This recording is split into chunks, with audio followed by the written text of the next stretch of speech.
Monsieur Lionel, bonjour ou bonsoir plutôt. Bonsoir les amis. De Lionel, c'est notre format, comme je t'avais dit, j'en profite devant tout le monde, hein, notre format de district qui est lié à la possibilité de communiquer dans le cadre de l'aspect professionnel des Rotariens. Donc là, ce n'est pas un Lionel Relier, responsable de la com, mais c'est un professionnel qui nous parle de son expérience professionnelle aujourd'hui. Je te remercie, si Jean de m'avoir invité, cette fois-ci pas à titre rotarien, mais parce que j'avais écrit un livre sur le sujet du soft management. Alors j'étais très content de cette marque d'intérêt et surtout de voir le Rotary Réseau Entreprise, puisqu'effectivement c'est le pilier de l'action professionnelle qui pour moi a énormément de sens au niveau du Rotary et a énormément de sens dans mon métier aussi en tant que consultant en entreprise au niveau du management et de la cohésion d'équipe. Ben, je me suis dit de quoi tu vas partir, donc je me suis dit, allez hop, on met la une de couve et les 24 chapitres.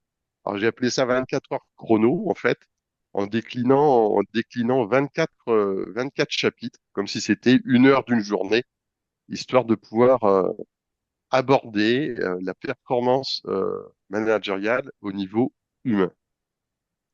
Donc ça c'est j'ai abordé le thème de la performance tel qu'on le vit humainement, pas comment on la mesure en tant que résultat, mais comment on la vit humainement. À quel moment elle est un moteur, à quel moment c'est quelque chose qui nous use, à quel moment c'est quelque chose qui nous stimule, à quel moment la super performance ou la surperformance va nous amener au burn-out. Le syndrome de l'imposteur, parce que c'est quelque chose que 70% des collaborateurs et des managers ont connu au moins une fois dans leur vie. Euh, le soft management, expliquer quels sont les préceptes de l'école du soft management. Parler du feedback, vous savez, c'est ces moments où vous faites un retour positif ou bien un recadrage sur ce qu'une personne a fait et que vous voudriez améliorer pour la prochaine fois, sans la blesser, vraiment dans une vocation constructive. Remettre l'intuition au cœur de la réflexion, parce que finalement, au niveau de notre intelligence, le moteur le plus puissant qu'on ait, le plus rapide et le moins énergivore, c'est l'intuition. Mais malgré tout, il n'est pas parfait. Il a besoin d'être ensuite contrecarré ou analysé ou vérifié par notre précortex. L'intuition, c'est toute la partie, c'est plutôt du système limbique, qui est beaucoup plus rapide. Aborder le sujet de l'ego. L'ego, on connaît bien ça au niveau du Rotary, hein, ces moments où ça se manifeste bien et d'autres moments où c'est un petit peu en friction, où ça peut déborder. Euh, Essayer aussi de se reconnaître dans son travail et sans s'y perdre, et sans trahir ses idéaux, sans trahir ses valeurs. Parler du changement, parce que c'est toujours quelque chose de déstabilisant qui peut drainer des peurs et des résistances, des blocages au niveau du cerveau qu'il faut qu'on bloque. En fait, hein, on a toujours besoin d'être rassuré avant de pouvoir avancer. Le cerveau, il a besoin de cette sécurité, hein, depuis qu'on est homme, hein. On a besoin d'abord de savoir qu'on est en sécurité pour avancer et le changement, ça vient percuter justement la stabilité et nous mettre en insécurité. Parler de la zone de confort, les phénomènes de procrastination qui sont très importants chez les personnes qui ont besoin d'être perfectionnistes ou ceux qui doutent d'eux-mêmes. Les marqueurs somatiques, alors ça c'est une partie qui est plus euh, somatique, c'est-à-dire les traumatismes que nous avons intégrés et qui se remanifestent d'une manière physiologique et qui nous font répéter des mêmes erreurs sans cesse, tant qu'on ne les a pas identifiées. La résistance, réussir sans s'autoriser à réussir, revenir à soi, le lâcher prise et le contrôle, comment gérer les deux, ne pas jouer un rôle, être soi-même, pratiquer l'écoute pour avoir un leadership plus efficace, gérer la surcharge mentale invisible des managers tampons qui se retrouvent avec les injonctions d'un codir et les besoins d'un terrain et qui se retrouvent télescopés entre les deux. Enfin, vous voyez, tout un tas je vais pas vous énumérer les 24 parce que je me rends compte que ça fait beaucoup, mais 24 thématiques qui approchent le management dans la relation humaine sous pas mal d'aspects. Alors, si vous avez des questions, surtout n'hésitez pas, je me ferai un plaisir d'y répondre. On va déjà commencer comme ça. Si vous en avez quelques-unes. Je vais ouvrir le bal. Tu as dit ego et cohésion. Alors, je ne vois pas le rapport que tu fais entre ego et cohésion, c'est ta conclusion, page 51. À partir du moment où on a conscience de son ego, on a conscience du besoin de nourrir son ego, on peut commencer à comprendre à le gérer. Et si on commence à pouvoir gérer son ego, on va pouvoir ne pas se faire déborder par cet ego. Et la deuxième chose, c'est que si on a conscience de l'ego des autres, ben, on va aussi pouvoir nourrir leur ego et laisser une place à leur ego. Donc en fait, c'est cette coexistence multiple d'ego qui fait qu'une fois qu'on en a conscience, on puisse créer de la cohésion. Si j'écrase l'ensemble d'un groupe par mon ego, je vais blesser tous les autres égos. Donc là, je vais fracasser la cohésion du groupe. Par contre, si j'ai conscience de la place que je dois occuper, que je dois laisser aux autres, alors là, je vais permettre de la cohésion. Je te propose de regarder ta page Blue, je l'ai perdue, ta page 147, où tu parles du rôle de l'humour et de l'ego. Tu as introduit Oui, une notion dans le management que je trouve assez intéressant. Cette notion intéressante, c'est l'humour. je sais plus quel philosophe disait l'humour est la lumière de l'esprit. Hein. Déjà, quand on arrive à pouvoir placer de l'humour, on remet beaucoup d'oxygène dans la relation. On fait baisser la tension.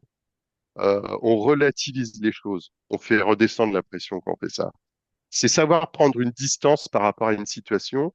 Ça permet de décompresser. Ça permet de décompresser soi-même et ça permet aussi à l'équipe de décompresser.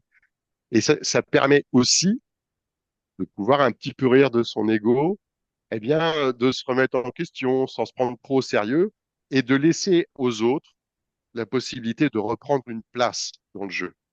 Donc, l'humour, c'est vraiment un levier relationnel et un levier d'intelligence relationnelle qui est très perspicace. Alors, j'entends ce que tu me dis sur ces structures qui ne laissent pas trop de place au plaisir et à l'humour dans les relations professionnelles. J'ai l'impression que c'est quelque chose qui commence à quand même s'améliorer. Mais le plaisir, c'est quand même un moteur essentiel de la motivation. Si on prend du plaisir dans le travail, si on arrive à rire de ce que l'on fait, à rire de soi, à rire avec les autres, on arrive à un levier motivationnel collectif qui est énorme. Et c'est là que on commence à jouer humour et ego. Je fais les choses avec sérieux, mais sans me prendre au sérieux. Parce que c'est le phénomène de prise au sérieux qui va créer de la distance, qui va créer des murs relationnels. Bonjour à tous, bonjour Lionel. Écoute, le soft management, c'est de se connaître, de connaître les autres et de créer un environnement pour rebondir ce que tu es en train de dire justement, pour donner envie d'agir, pour faire avancer ton équipe, etc., etc. Alors moi, je vais garder un lien Rotary parce que tu as une double casquette et que voilà, donc comment donner envie d'agir avec du soft management à des bénévoles où il y a l'absence de lien hiérarchique. Et là, on est dans du management, du coup, d'encouragement, d'entraînement. Donc, moi, j'aimerais bien avoir ton avis là-dessus, sur les leaders du Rotary, sur la manière dont on peut se comporter et pour entraîner un maximum de personnes, quoi. Bon, déjà, j'ai pas une baguette magique, hein, mais c'est vrai qu'on n'a pas de rapport hiérarchique comme on peut l'avoir en entreprise lorsqu'on est dans une association de bénévoles. D'une même manière, on l'a pas non plus lorsque on fait. À un moment, j'avais un groupe de musique. Alors, c'est encore pire que les bénévoles, les musiciens, les artistes, c'est encore pire, plus difficile à manager. Mais pour répondre à ta question, sans me mettre à côté, euh, le moteur, le seul unique moteur, c'est le désir, hein, c'est l'envie. Donc, je pense que la base pour pouvoir entraîner des équipes de bénévoles, c'est de savoir ce dont ils ont envie. Quel est le besoin qu'ils ont? Ils sont là pourquoi? C'est quoi c'est le besoin d'être ensemble? C'est le besoin de s'investir dans quel domaine? Ils sont attirés par la jeunesse, ils sont attirés par l'international, ils sont attirés par le professionnel. Elle est où leur envie? Et à partir du moment où je vais aller nourrir cette envie, je vais répondre à leurs besoins. Et là, l'engagement va se déclencher. Donc, je dirais que le levier motivationnel, hein, eh bien, c'est l'envie, c'est le désir. C'est pour moi le premier levier motivationnel qu'on puisse avoir auprès d'un Rotarien. On passe à Albert? Oui, Ok. volontiers, oui. Bonsoir Lionel, bonsoir à tous. Alors, j'ai malheureusement pas lu ton livre parce que je ne savais pas, je le découvre, mais je veux bien l'acheter s'il est disponible quelque part. Et ma question se rapporte plutôt sur la nouvelle génération Z, ça veut dire la jeunesse aujourd'hui. Est-ce que tu as eu des questionnaires avec ces jeunes-là? Est-ce qu'ils ont un rapport avec le salt management? Parce que pour le moment, je crois qu'ils sont complètement nord-sud, complètement en dehors de ce genre de contexte, de ce genre de philosophie du salt management, du fait que le travail et la jeunesse aujourd'hui, c'est deux sujets tabous pour eux pour le moment. Ce n'est plus l'ancienne génération. Je ne sais pas, qu'est-ce que tu en penses? En fait, c'est toujours cette même histoire, c'est que de génération en génération, chaque génération n'est pas sur le même terreau. Donc forcément, elle ne va pas s'orienter, elle va pas avoir les mêmes besoins que la précédente. Nous n'avons pas du tout les mêmes besoins que notre génération, la génération qui nous a précédés, et encore moins celle qui nous précédait. Cette génération, c'est une génération qui est arrivée tout de même avec un certain confort, une orientation de l'éducation qui était beaucoup plus portée sur l'enfant, je pense. J'interviens auprès d'étudiants en master sur la partie management. Je vois vraiment qu'il y a un très très gros décalage entre cette génération et la mienne. Mais en fait, elle va écrire notre avenir comme nous avons écrit le nôtre. Et elle l'écrit pas du tout de la même manière, elle n'a pas reçu du tout les mêmes intrants dans son éducation. Alors, moi, je vois des personnes, j'en vois pas mal qui sont un petit peu enfant roi. C'est un petit peu le côté difficile parce que nous, on était plutôt, on répondait aux directives, hein. Eux, non, hein, ils voulaient challenger. Je vais y aller si j'ai envie ou si j'ai pas envie. Je fais un petit peu ce que je veux. C'est un petit peu le côté enfant roi que j'observe, que je redoute des fois. Mais par contre, c'est aussi une génération qui a énormément de talent, euh, que je trouve vraiment douée de beaucoup d'informations, de beaucoup d'agilité relationnelle, avec un très très fort potentiel. Et dès qu'elle s'engage, elle est vraiment efficace. La seule chose, c'est qu'elle s'engage pas suivant les directives traditionnelles que nous avions dans notre mode de fonctionnement habituel. Et là, je pense qu'on a deux modes de fonctionnement qui sont en train de se rencontrer, donc avec les frictions que ça nécessite, jusqu'à ce que ça s'ajuste. Mais pour moi, il y a énormément de positifs dans cette génération. Et puis bon, bah, il y a un gros décalage aussi par rapport à notre manière de fonctionner. Elle fera des erreurs comme notre génération a fait des erreurs, et elle réussira des choses comme notre génération a réussi. De toute façon, moi, je suis condamné à lui faire confiance et à l'aider à réussir dans l'intérêt de nous tous. Isabelle, à toi? Oui, bonjour Lionel. Moi, j'aurais voulu que tu développes un petit peu quand tu dis justement manager n'est pas réparer. Qu'est-ce que tu penses aussi, tu sais, en ce moment du mouvement manager coach? Est-ce que tu penses que ça peut donner quelques dérives justement et faire que le manager pense qu'il doit soigner presque des fois les équipes? Ah, merci de cette question où la limite est parfois fine. Manager, c'est pas réparer. Euh, c'est pour se dire que alors il y a un concept qui s'appelle le triangle de Karpman, hein, qui parle du persécuteur, du sauveur. Enfin, je vois que tu connais le concept. Oui, Euh, celui-là, oui. hein, et en fait, et de la victime, hein, pour vous dire les les trois. En fait, on peut très bien tomber dans ce cycle Mm. vicieux que l'on vit tous. On subit tous ça dans nos familles, en société, dans les entreprises, partout.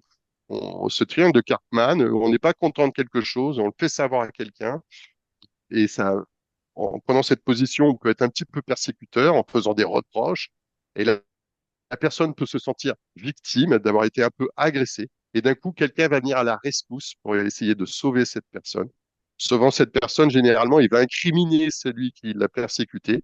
Du même coup, il va devenir persécuteur. Celui qui persécutait va devenir victime. Enfin bref, c'est un cercle vicieux qui s'appelle le triangle de Karpman. Et il y a des managers qui ont tendance à, à vouloir éteindre tous les incendies, à peut-être des fois être plus homme orchestre que chef d'orchestre, à vouloir que tout le monde se porte bien, à apporter des solutions, à boucher tous les trous où là il y en a besoin. Et finalement, ce faisant, ils passent leur temps à réparer l'organisation, à réparer les personnes. Euh, et là, ils sortent de leur contexte, ils sortent de leur job. Leur job, c'est de faire fonctionner l'organisation. Et c'est permettre aux collaborateurs de fonctionner pleinement et de s'élever et de s'améliorer. Et s'ils passent leur temps à guérir et à soigner, ils ne passent pas leur temps à les organiser et à les élever. Alors, pour répondre à ta question, Isabelle, justement, la position du manager coach, si jamais elle est vraiment faite dans les règles, le coaching, en l'occurrence, ce n'est surtout pas de dire à la personne ce qu'elle a à faire, mais c'est de lui permettre de devenir autonome et de s'élever, de progresser dans son rôle, de la mettre en sécurité et de lui donner les ingrédients suffisants pour qu'elle puisse s'élever et répondre à ses problématiques par elle-même en autonomie. Donc là, si on est dans ce rôle de manager coach, mais effectivement, on passe pas notre temps à soigner et à boucher des trous, mais on passe le temps à développer les potentiels que l'on a au sein de notre entreprise. Mon cher Alphonse, tu peux remettre ton micro. Ouais, merci Jean. Je me pose la question de savoir, dans ce style de management, est-ce que on ne risque pas un manque d'autorité qui pourrait entraîner, par exemple, une baisse de performance et surtout difficulté à gérer les conflits un peu complexes ou relations interpersonnelles difficiles à gérer quand les conflits naisseront. Moi, si je Hum, me dis, hum. est-ce que ça, enfin, c'est pas un engrenage un peu difficile à gérer. Alors, Merci. je t'en prie, Alphonse, tout à fait, il faut être vigilant là-dessus. Euh, le but du soft management, ce n'est pas de rentrer dans un consensus mou, hein. Le but du jeu, c'est de manager et de faire avancer une structure. Donc, là où la manière dont j'estampille personnellement le soft management, c'est vraiment l'exigence sur le faire, d'accord? Là, on lâche pas, hein. On est là pour fonctionner au niveau d'une entreprise avec des objectifs et de les réaliser à répartition des rôles et on met les moyens et les ressources en place et on performe. Donc, il faut vraiment avoir cette exigence du faire avec la conscience de l'être. À qui je m'adresse, de quelle manière je m'adresse à lui pour pouvoir réunir les deux. Si on fait ça, on est bien dans du soft management, c'est-à-dire qu'on a exigence et conscience. L'un ne va pas sans l'autre. Je pense que quelqu'un qui a uniquement de l'exigence sur les résultats, sans avoir conscience de ce qu'il sollicite humainement auprès de ses collaborateurs, c'est quelqu'un qui a des risques d'éplucher son équipe, d'épuiser ses ressources, d'envoyer ses collaborateurs au burn-out. Si je me focalise uniquement sur les objectifs sans tenir compte euh, des moyens humains que j'ai à ma disposition, eh bien, quand les moyens humains vont défaillir, c'est mes objectifs qui vont défaillir. Donc, c'est vraiment vous savez, c'est pas un équilibre. C'est une exigence à 100% sur les deux leviers. C'est pas parce que je suis exigeant sur le faire et exigeant sur bien veiller sur bien veiller sur mes ressources, hein, la bienveillance. C'est pas l'un ou l'autre, c'est l'un et l'autre. Et dès que j'en enlève un, l'autre va forcément en pâtir à un moment ou à un autre. Alors, lorsque tu parles d'autorité, euh, de quelle autorité on parle? Est-ce qu'il s'agit de parler de faire autorité ou d'être autoritaire? S'il s'agit de faire autorité de par l'expertise que l'on a, de par la qualité du travail que l'on mène, de la qualité du management que l'on a auprès de nos collaborateurs et de la reconnaissance que l'on a auprès d'eux. Si on fait autorité, alors le soft management, c'est juste la continuité sur la partie conscience de l'être. Si on parle autoritaire, à mon avis, là, c'est qu'on a plutôt besoin de marquer un territoire parce que on se sent pas forcément sûr de l'avoir ou qu'il est contesté par les autres. Donc, si on n'est pas sûr de l'avoir, c'est une question à se retourner par rapport à soi, d'accord? Manque de confiance, syndrome de l'imposteur, etc., etc. Ça se travaille. Ou est-ce s'il est contesté par les autres, quels sont les objets de cette contestation? Ça peut être tout à fait légitime. On en parle, on clarifie la situation. Si jamais les arguments se révèlent fondés, eh bien, c'est des leviers de progression, d'accord? Et si jamais ils se révèlent infondés, ils doivent être solutionnés, sans quoi on devra faire preuve d'autorité pour remarquer et recadrer la situation. Voilà un petit peu ma vision. Tu as parlé de gestion du conflit. Euh, la gestion de conflit, en aucun cas, est quelque chose de simple. Euh, Là aussi, si le but est d'être mou, bisounours et gentil avec tout le monde, je pense pas qu'on puisse concilier deux parties. Contre, si ça consiste à avoir de la souplesse, de l'écoute active de chacun pour que chacun puisse s'exprimer et essayer de trouver des solutions qui tirent vers le haut, à ce moment-là, on est dans un processus de soft management. Maintenant, euh, on peut marquer l'autorité à chaque fois qu'il faut recadrer clairement les dépassements. Lorsque ça dépasse, c'est pas d'être mou, c'est pas d'être bienveillant, c'est d'être clair sur le cadre pour que chacun retrouve sa place. Voilà, je sais pas si j'ai répondu à peu près à tes questions, Alphonse. Ouais, Non, c'est parfait. Pas de problème. ben, Alphonse, quand tu liras le livre de Lionel, tu verras qu'à un moment donné, il dit le courage, c'est celui de poser des limites, d'assumer une exigence juste, d'incarner une autorité claire et inclusive sans tomber dans la dureté. Je pense que ça correspondait un petit peu à ce que tu as évoqué. Albert, tu veux reparler? À toi, Albert. Oui, cher Lionel, s'il n'y en a pas d'autres, j'ai une question directe. Est-ce que tu as appliqué ce principe-là à la région 14?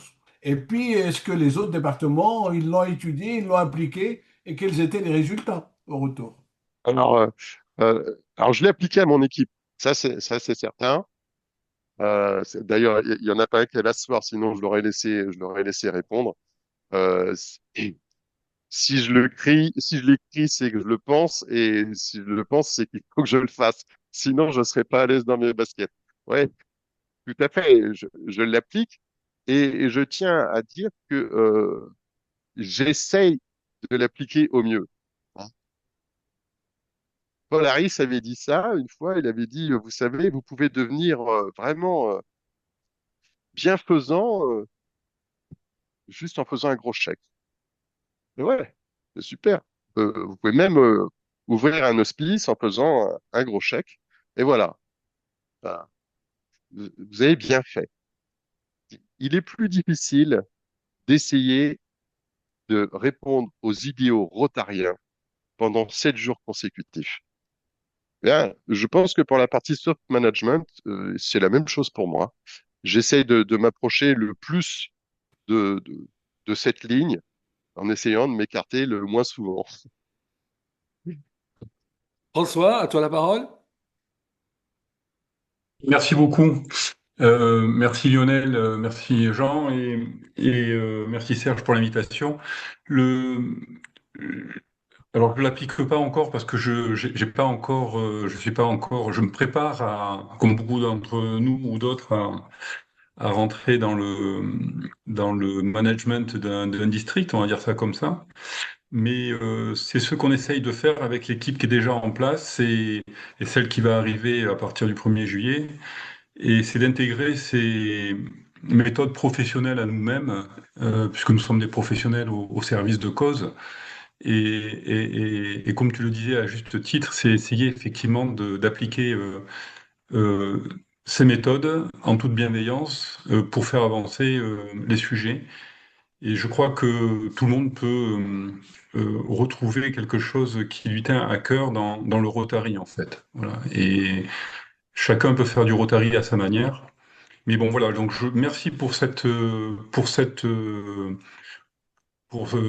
mots. Je vais sans nul doute lire les écrits et, et je crois que ce sont des outils précieux que ça nous donne pour pouvoir mieux faire et en étant des passeurs, parce que je crois que dans le management, il y a quelque chose qui, moi, m'anime en tout cas, pour le faire modestement, enfin, on essaye tous de bien le faire, je pense, mais ce qui m'anime et ce que je vois qui est vraiment un levier super, c'est cette notion d'être un passeur et nous-mêmes de prendre et de passer, quoi.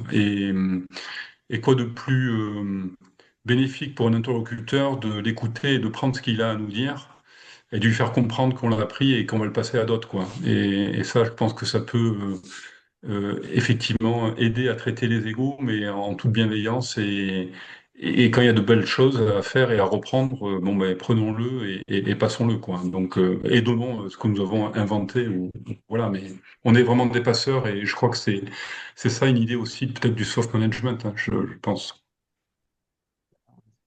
Oui, je partage tout à fait ce que tu dis.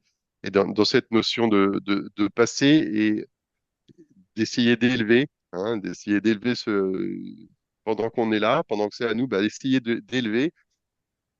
Je pense on mesure le succès d'un mandat à ce que l'on a permis autour de nous. C'est pas moi, j'ai fait ça, c'est qu'est-ce que ma contribution a permis autour de moi, qu'est-ce qu'elle a élevé, et ensuite, qu'est-ce que j'ai transmis qui soit utilisable après moi, quoi. Mm. Tout à fait, d'accord. Bernard, à Merci. toi? Oui, oui, merci Lionel. Écoute, moi je dois dire que le Rotary m'a beaucoup appris le soft management sans que j'en ai de la théorie jusqu'à présent. Voilà, parce que en réalité, qu'on soit président d'un club ou gouverneur, en tout état de cause, on ne peut pas se pointer en disant les enfants, c'est moi le chef, on va faire comme ça. Clairement, ça marche pas. On l'a tout, enfin, je sais pas si tout le monde l'a testé, mais en tout cas, c'est clair que ça peut pas marcher. Voilà. Et donc, moi, je peux dire facilement que le Rotary m'a appris ça, puis je l'applique dans l'entreprise et je l'applique de plus en plus. Alors, il se trouve qu'on est en entreprise en très forte croissance et il faut pousser les feux, il faut pousser les équipes, il faut pousser la dynamique à fond. Et clairement, quand on est un peu aux limites, alors dans une organisation qui ronronne gentiment, je ne sais pas, mais dans une organisation qui est en très forte croissance, je crois qu'on ne peut pas faire autrement que de le faire par un soft management avec de l'humour, etc. Parce que clairement, tout le monde va à fond, ça veut dire qu'on peut se tromper, ça veut dire qu'on en rigole et qu'après on corrige. Voilà, ça veut dire plein de choses comme ça. Donc moi, je crois qu'on n'a pas tellement le choix, en fin de compte, dès lors qu'une entreprise va vite, va fort. Voilà. Et c'est sûrement pareil, encore pire dans le Rotary, puisque évidemment, c'est des bénévoles. Alors, je vois marquer dans ton sommaire l'intuition, cette compétence. Alors là, j'aimerais bien avoir un peu de... parce que ça m'amuse beaucoup, mais je ne sais pas encore ce que tu peux en dire. Alors, si je vais vite, on va parler de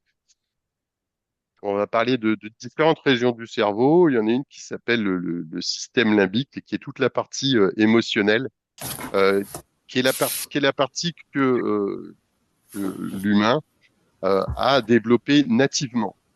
Donc, c'est une machine qui est très, très rapide parce qu'elle est sur un mode survie.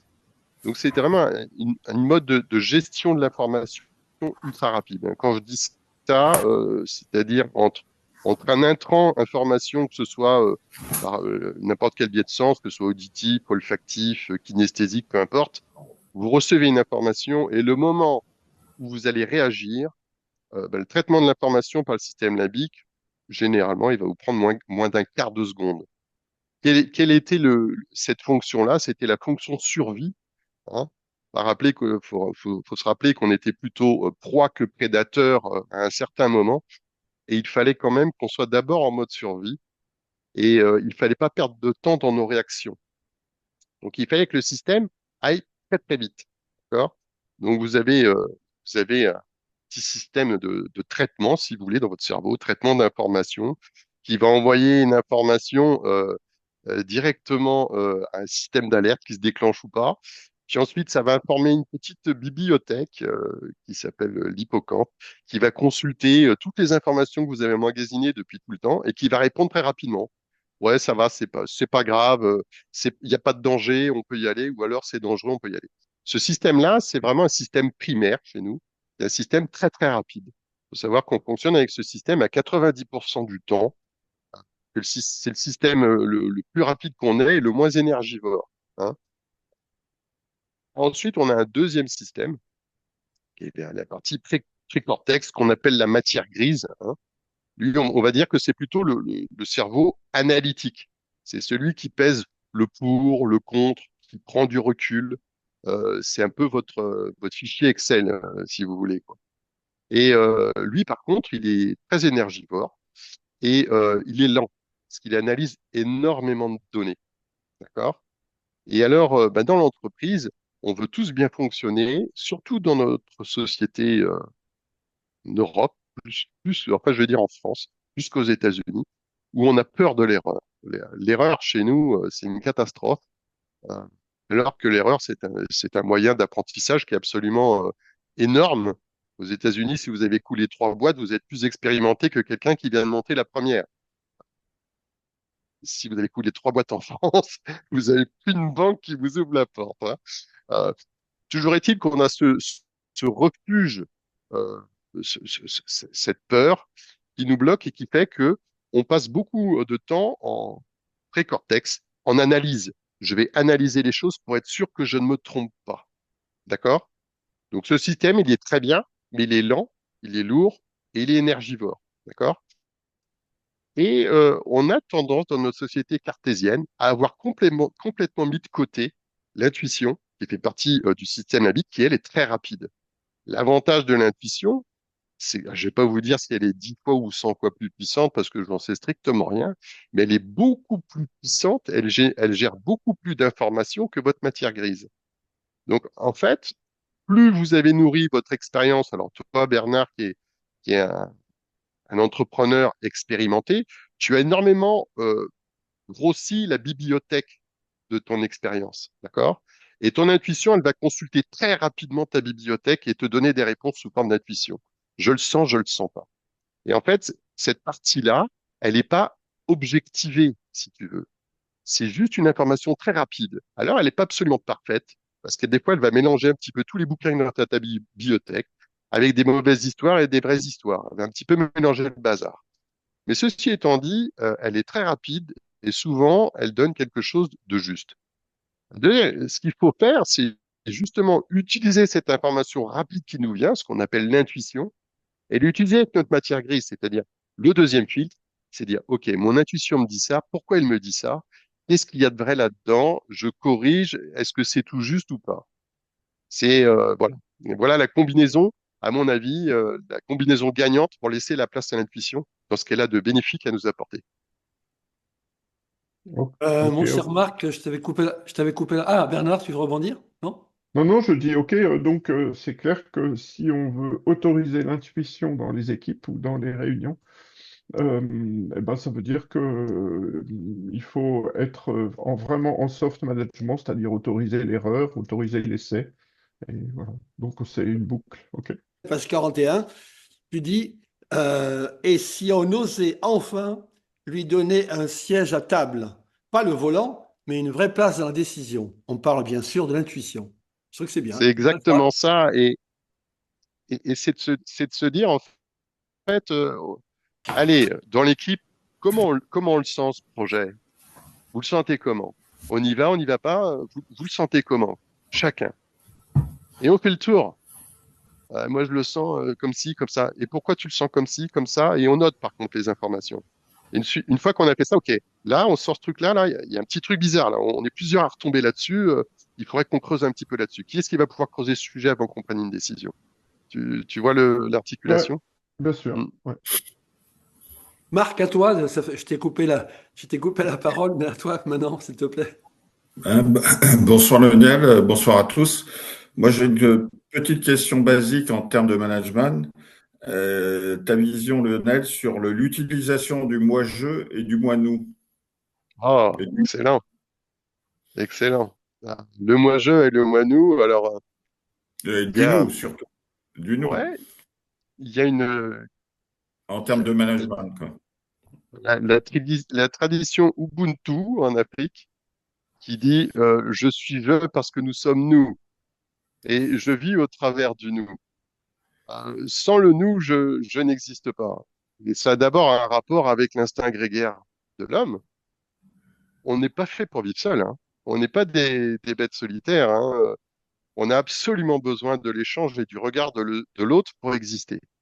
Donc, le je dépend du nous. Alors, c'est rigolo parce que ça fait genou, hein. Mais bon, ceci étant dit, euh, le nous est indispensable au je. Ça, je viens de le dire. Ah. Et ce qui fait la grande différence de toutes les organisations, c'est lorsqu'on est une somme d'identités ou alors lorsqu'on devient une équipe. Et l'équipe, c'est quand le je se fond dans le nous, et la somme d'identités, ben, c'est juste des jeux qui sont additionnés les uns derrière les autres. Et la différence est énorme. Alors, Jean, toi qui aimes le rugby, que je partage aussi d'ailleurs, euh, si t'as pas si t'as pas un dévouement de ton jeu au groupe, mais une équipe de rugby, elle fait rien du tout. Elle fait rien du tout. Vous mettez une somme d'individualité qui ne contribue pas à l'équipe, rien ne se passe. Donc le nous, c'est pas la somme des jeux, c'est vraiment la projection que l'on a dans le groupe et la place que le groupe nous laisse. Je peux exister là-dedans, j'ai mon instinct grégaire qui est nourri, j'existe au travers de ce groupe, je suis reconnu au travers de ce groupe, je contribue à ce groupe et ce groupe me nourrit. Non, Brigitte, merci à toi. Merci. Bonsoir Lionel. Je suis très intéressée par ce que tu viens de développer sur le jeu et le nous. Euh, Comment, dans un club, tu arrives à faire passer une somme d'individualité à un sens collectif? Mm. OK. Parce que, en clair, euh, c'est évidemment ce que l'on rencontre le plus dans les clubs et c'est directement lié aux différents problèmes d'ego que l'on peut rencontrer, où effectivement tu te retrouves confronté à une somme d'individualité totalement dépourvue de sens du collectif. Merci pour la question, ma chère Brigitte. Euh, Là, ça soulève plusieurs choses. Euh, L'individu a besoin de se nourrir. First, la première des choses, il a un besoin. S'il vient dans un club, c'est qu'il a un besoin. C'est quoi son besoin? C'est le besoin d'exister socialement. C'est le besoin peut-être de prendre une revanche sur une réussite professionnelle qu'il n'a pas eue. C'est peut-être le besoin de nourrir une partie de sa vie dans une fonction humaniste qu'il n'a pas pu nourrir au travers de son activité professionnelle. C'est peut-être le besoin de trouver un réseau, le besoin de s'implanter dans une ville, le besoin de servir des idéaux, le besoin de rentrer en mission. Toujours est-il que ce je a un besoin. Et si il trouve une réponse à son besoin dans le club, alors il va s'investir. On est tous pareils, hein. On n'est que des bêtes à répondre à nos besoins, hein. Je résume ça très, très sommairement, mais c'est ça. Donc, je pense que la première des missions du club, c'est vraiment de se soucier du besoin du Rotarien. Même si des fois le Rotarien n'a pas conscience, mais le fait qu'on ouvre le débat dessus, qu'on ouvre les sujets de discussion dessus, qu'on libère les paroles, va permettre de manifester ce besoin. Et c'est à partir du moment qu'on a commencé à manifester, qu'on va faire émerger ces besoins, on va pouvoir construire quelque chose ensemble qui permette de répondre aux besoins. À partir du moment où on a une réponse aux besoins, tout le monde y trouve son compte. Alors après, ça, c'est une première chose, c'est nourrir le jeu, on va dire, hein. Mais ensuite, qu'est-ce qui va faire qu'on va passer de l'addition de jeu à un nous cohérent qui veut bien avancer ensemble? Parce que ben, entre celui qui a juste besoin de reconnaissance, celui qui veut continuer à briller mais qui a plus l'occasion de le faire, celui qui veut s'occuper de la jeunesse, de l'action professionnelle, etc., c'est pas les mêmes jeux, c'est pas les mêmes besoins. Eh bien, bah, si Claude Desbordes était là, il reprendrait André Comte-Sponville qui dit tout, tout ce qui tire vers le haut converge. Alors ça, c'est absolument brillant. Euh, c'est de dire qu'est-ce, quel est notre idéal commun, quelle est notre vision de ralliement commune. Alors pour ça, le Rotary a fait des choses qui sont assez énormes. C'est d'abord de mettre une vision. Est-ce qu'on est OK sur cette vision? Est-ce qu'on est OK sur les valeurs? D'accord? Ben, avec et est-ce que sur ces principes-là, on est OK d'avancer ensemble? De toute façon, ce qu'il faut trouver, c'est ce mythe fondateur, ce point de vision commun qui va rallier tout le monde. Et à partir du moment où on arrive à trouver ce point de ralliement, d'accord, il se trouve sur la corde de l'humanisme au sein du Rotary, c'est celui, ouais, j'y vais parce que là, nous, on fait les choses, on change des vies avec humanité, dans le respect des uns des autres, de manière inclusive, tous ensemble, chacun avec nos différentes générations, nos différentes orientations, et tout ça, on le fait ensemble. Ça, c'est, tu vois, c'est ce sujet commun vers le haut qui doit tirer l'ensemble. On répond très rapidement, on répond aux besoins du jeu, l'ensemble des besoins, d'accord, et ensuite on trouve l'idéal commun qui emmène le nous. Frédéric, à toi? Oui, alors moi je voulais dire plusieurs choses. La première, c'est tout à l'heure quand tu as parlé du désir comme moteur, je ne sais pas si tu connais le poème de René Daumal qui s'appelle Je suis mort parce que je n'ai pas le désir et qui se termine par Désir en devenir, on vit. C'est un très joli poème, très court, et René Daumal, c'est un beau poète. Le deuxième truc, c'est que moi, il y a 25 ans, le Rotary m'a énormément apporté. Et une des choses qui a beaucoup compté pour moi, c'est que le premier des domaines d'activité du Rotary soit l'action intérieure. Que le premier des domaines d'action soit l'action intérieure. C'est-à-dire que l'action intérieure, pour moi, c'est à la fois l'action sur soi, c'est-à-dire le connais-toi toi-même, mais c'est aussi l'action à l'intérieur des groupes. C'est-à-dire quand le premier déterminant d'un club, c'est la façon dont on fait agir le club. Ah, et vous m'entendez Bon, pas? alors la Si, si, question les pour deux. simplifier, c'est le soft management et l'IA. Hmm. Alors, dire que l'IA, c'est un bond technologique extraordinaire, comme on n'en avait pas vécu depuis longtemps. On avait connu celui d'Internet, je pense, hein. Là, c'est un nouveau bond avec toute l'inquiétude qu'il nous apporte. Si je dois me positionner en termes de soft management, c'est de dire quelle place, quelle place il va occuper dans l'entreprise et dans la relation humaine, Oui. quels sont les apports positifs qu'il va avoir et quels sont les travers ou les déviances dont il va falloir se méfier. Si jamais on utilise un assistant intelligent en pensant que c'est le Messie qui va faire tout le travail à notre place, ben à partir de ce moment-là, je pense qu'on a enlevé l'humain du jeu, alors que c'est lui qui est au cœur du jeu, et que l'intelligence artificielle doit être au service de l'humain. Alors, je pense que notre génération a un avantage, c'est qu'on a eu un cerveau qui a été formaté pour apprendre, intégrer de l'information, à gérer de l'information, de la gérer, de la traiter et de pouvoir la retraduire. Donc, d'un point de vue fonctionnement de la mémoire, ça nous a rendu un cerveau qui est quand même assez opérationnel.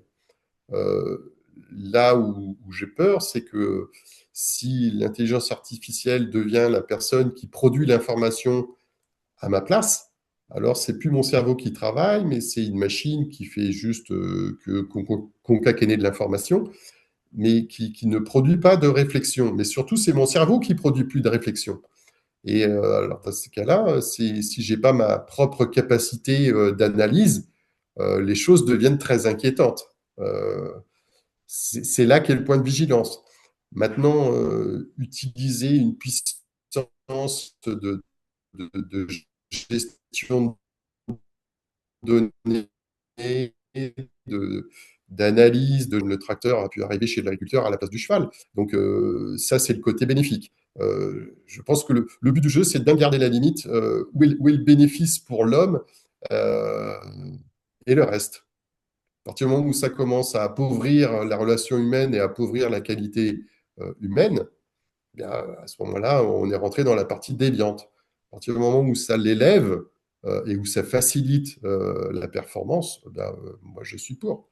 Page 36, tu cites, par rapport à la question de Frédéric et par rapport à ce qu'on vit aussi aujourd'hui, tu en parles un peu, tu dis que le MIIT, à mesure que les outils analytiques et l'AI traitent les données, la valeur ajoutée du décideur humain réside de plus en plus dans sa capacité de jugement et d'interprétation. Autrement dit, plus l'environnement est complexe, plus l'intuition devient précieuse. Je te remercie, Jean. Ça fait appel à deux leviers, en fait. De dire que qu'est-ce qui est de la part de la simple production dans le travail du manager et qu'est-ce qui est de la part de la réflexion. Je pense que la partie la plus précieuse est celle qui concerne la réflexion plus que la production. Hein.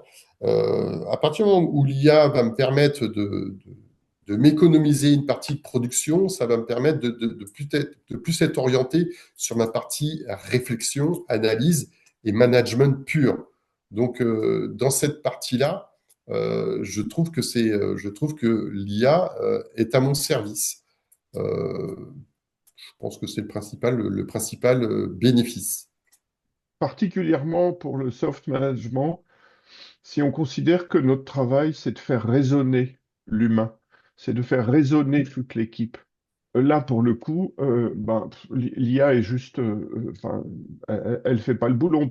On peut l'utiliser juste pour des tâches subalternes, mais voilà, le principal boulot, il n'est pas là. Le principal boulot du manager, il est de faire raisonner toute l'équipe. Je partage complètement ça et je pense que la valeur ajoutée, elle est là. Et je pense que comment dire, que la réussite des projets entrepreneuriaux de demain reposera sur ceux qui ont su intégrer intelligemment l'IA il y a ceux qui ont le potentiel, d'accord? Il y a ceux qui vont utiliser l'IA en plus. Je pense que ceux qui vont cumuler les deux, c'est ceux qui vont gagner. Je peux me tromper, hein. Mes accords ne sont pas prophétiques et n'engagent que moi, hein. Bien, mon cher Lionel, est-ce que c'est ta conclusion? Oui, je voudrais. C'est Alphonse, je crois, qui parlait de ce qui est la partie exigence qu'on doit avoir et la partie soft management. C'est vraiment cette histoire de tension entre l'être et le faire. Donc, si je pouvais donner un mot de la fin sur, d'un côté, si vous êtes vraiment concentré sur le faire, donc sur l'opérationnel, eh bien, c'est vos équipes, c'est l'être qui va en pâtir. Si vous êtes trop concentré sur l'être, eh bien, c'est l'opérationnel et les objectifs qui vont en pâtir. Et donc, c'est pas de se dire ou l'un ou l'autre. Et c'est pas de se dire je vais concilier. Dans cette sorte de conciliation, il y a un petit peu de perte et de l'un et de l'autre. Mais c'est véritablement là que je pense qu'est l'art managérial, c'est d'avoir la tension des deux. C'est vraiment de tenir cette... Vous savez, quand vous tordez quelque chose, la tension qu'il y a entre ces deux pôles crée beaucoup d'énergie. Eh bien, je pense que l'art du manager, c'est d'avoir cette tension du faire et de l'être. C'est ce que disait Bernard tout à l'heure, où lorsque dans une entreprise qui est en pleine croissance, on a besoin de tourner en plein régime. Donc là, vous avez besoin d'être dans un faire à 100%. Eh bien, avec la tension de l'être à 100%, c'est-à-dire d'être avec les autres, avec l'humain en permanence, vraiment en lien, vraiment en transparence, en écho, eh bien, c'est cette tension-là qui va générer une énergie forte, en fait. Donc voilà, si je pouvais conclure ça, c'est de réussir à réunir la tension de l'être avec le faire. Bien, ben merci à tous. Merci Lionel de Merci, ce Lionel. parallèle à la fois professionnel et Rotary, puisque là on a un tout petit peu élargi la cible de notre Rotary Réseau Entreprise. Pour ton livre, tu dis comment tu vas le proposer. Alors, c'est vrai que je l'ai mis sur Amazon parce que j'avais pas la patience d'attendre qu'un éditeur me dise, bah, attendez, on va vous dire dans 6 mois si on publie ou publie pas, et on va corriger ça.